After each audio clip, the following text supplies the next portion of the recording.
अस्सलाम वालेकुम स्टूडेंट्स, कैसे हैं आप सब? खैरियत से हैं? उम्मीद करता हूं कि आप बिल्कुल ठीक ठाक होंगे। आज का जो लेक्चर है इसमें हम डिस्कस करेंगे उन तमाम फैक्टर्स को कि जो इफेक्ट करते हैं वेपर प्रेशर के ऊपर। तो लेट्स डाउन करते हैं। आज के लेक्चर में हम डिस्कस करेंगे effect of nature of liquid, जो जिसकी हम बात कर रहे हैं उसकी हम बात करेंगे। इसके अलावा साइज ऑफ मॉलिक्यूल और लास्ट में हम डिस्कस करेंगे टेम्परेचर, कि टेम्परेचर का इफेक्ट क्या होता है वेपर प्रेशर के ऊपर। तो जी स्टूडेंट, जैसे कि मैंने आपसे कहा कि हमने डिस्कस करना है फैक्टर्स को कि जो वेपर प्रेशर पे इफेक्ट करते हैं। सबसे पहला फैक्टर जो हमने डिस्कस किया वो है nature of liquid. Nature of liquid, अब इसका क्या मतलब होता है? ठीक है, जहां तक बात है नेचर ऑफ लिक्विड की, तो इसका सिंपली मतलब ये है कि लिक्विड जो हम ले रहे हैं वो हम कह लें पोलर फॉर्म के अंदर है या पोलर कंपाउंड है या वो नॉन पोलर है। क्योंकि देखें, आप ये बात जानते हैं कि अगर हम बात करेंगे इंटरमॉलिक्यूलर फोर्सेस की, जो कि हम डिस्कस कर चुके हैं पिछले प्रीवियस जो है चैप्टर के अंदर, तो हम ये बात जानते हैं कि जो इंटरमॉलिक्यूलर फोर्सेस होती हैं वो डिपेंड कर रही होती है नेचर ऑफ मॉलिक्यूल पे, कि मॉलिक्यूल पोलर है या नॉन पोलर है। ठीक है, तो अगर जो लिक्विड हमारे पास, जिस लिक्विड की हम बात कर रहे हैं, ठीक है, अगर जो ये लिक्विड पोलर है, जस्ट लाइक अगर हम बात करें वाटर की, H2O की बात कर लें, ठीक है, तो हम ये बात जानते हैं कि ये पोलर मॉलिक्यूल है। क्यों? क्योंकि इलेक्ट्रोनेगेटिविटी डिफरेंस है, ऑक्सीजन की इलेक्ट्रोनेगेटिविटी ग्रेटर होती है, इसलिए पार्शियल नेगेटिव चार्ज, यहां पार्शियल पॉजिटिव चार्ज होते हैं। सो इसलिए फिर हम कहते हैं कि वाटर मॉलिक्यूल्स के दरमियान के स्ट्रॉन्ग हाइड्रोजन बॉन्डिंग भी होती है। अगर इसको कंपेयर करें with non polar molecule, non polar molecule में हमारे पास क्या हो सकता है, जैसे भी हमने प्रीवियस लेक्चर में भी डिस्कस किया था, Br2 की हम बात कर लेते हैं, यानी कि ब्रोमीन सिंगल बॉन्ड ब्रोमीन की बात कर लेते हैं। तो ये same type of atom proportional molecule है। क्योंकि ये same type of atom proportional molecule है, यहां इलेक्ट्रॉनिक डिफरेंस होगा नहीं, तो चार्जेस जो है वो जीरो हैं, तो कोई पोल्स नहीं बनते। ठीक है, तो इनमें फिर इनके मॉलिक्यूल्स के दरमियान फोर्स ऑफ अट्रैक्शन भी वीक होगी, इनमें फोर्स ऑफ अट्रैक्शन स्ट्रांग होगी। ठीक है, तो अगर जो हमारे पास लिक्विड जो है वो पोलर नेचर का होगा तो फोर्स ऑफ अट्रैक्शन स्ट्रांग है, और अगर लिक्विड हमारे पास नॉन पोलर का होगा तो फोर्स ऑफ अट्रैक्शन वीक है। पोलर होगा तो हम कहते हैं कि वेपर प्रेशर कम हो जाएगा, नॉन पोलर होगा तो वेपर प्रेशर ज्यादा होगा। तो ये पॉइंट्स लिस्ट डाउन कर लें। सो हम ये बात कह रहे हैं कि if we have polar liquid, polar liquid, तो पोलर लिक्विड के केस में हमारे पास क्या होता है कि हम सिंपली ये बात कहते हैं कि लेस वेपर प्रेशर,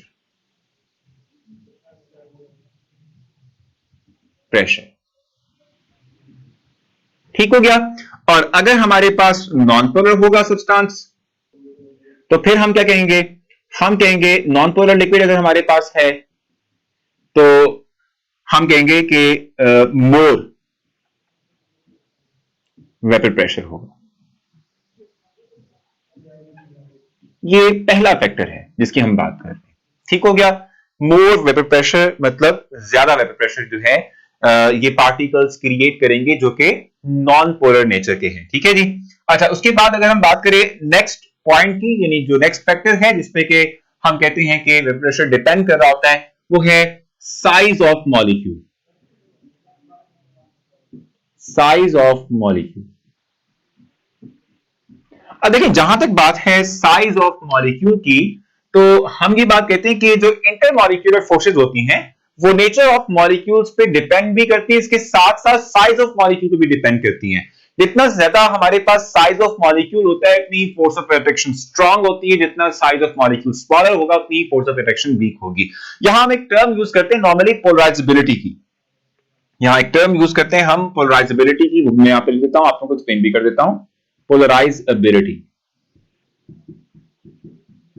इसका मतलब क्या होता है? इसका सिंपली मतलब ये होता है जैसे कि हमारे पास ये नॉन पोलर मॉलिक्यूल है, इसमें फोर्स ऑफ अट्रैक्शन बहुत वीक होगी, इंटरमॉलिक्यूलर फोर्स की स्ट्रेंथ बहुत वीक होगी क्योंकि पोल्स तो है ही नहीं। ठीक है, हम ये बात कहते हैं कि जो लार्ज साइज मॉलिक्यूल्स होते हैं इनमें क्या होता है कि इनमें पोलराइजेबिलिटी ज्यादा होती है, यानी एबिलिटी टू क्रिएट पोल्स ज्यादा होती है। ठीक है, जो स्मॉल साइज मॉलिक्यूल होते हैं इनमें पोलराइजेबिलिटी कम होती है, यानी कि एबिलिटी टू क्रिएट पोल्स कम होती है। ठीक है, सो हम ये बात कहते हैं, अगर हम कंपेयर करना चाहें, हम कहते हैं कि जी इफ वी हैव C6H14 और अगर हमारे पास C10H22 है, तो हम ये बात कहते हैं कि चूंकि देखो नंबर ऑफ एटम्स इसमें कम है इसमें ज्यादा है, तो इसकी फोर्स ऑफ अट्रैक्शन वीक होगी, इसकी फोर्स ऑफ अट्रैक्शन ज्यादा होगी। ठीक है, क्योंकि लार्ज साइज है, इसे हम कहेंगे कि इसका वेपर प्रेशर ज्यादा होगा, इसका वेपर प्रेशर कम होगा। ठीक है, तो यहां हम पॉइंट लिख लेते हैं। हमारे पास क्या होगा, हम ये बात कह रहे हैं कि larger molecules will have less vapor pressure।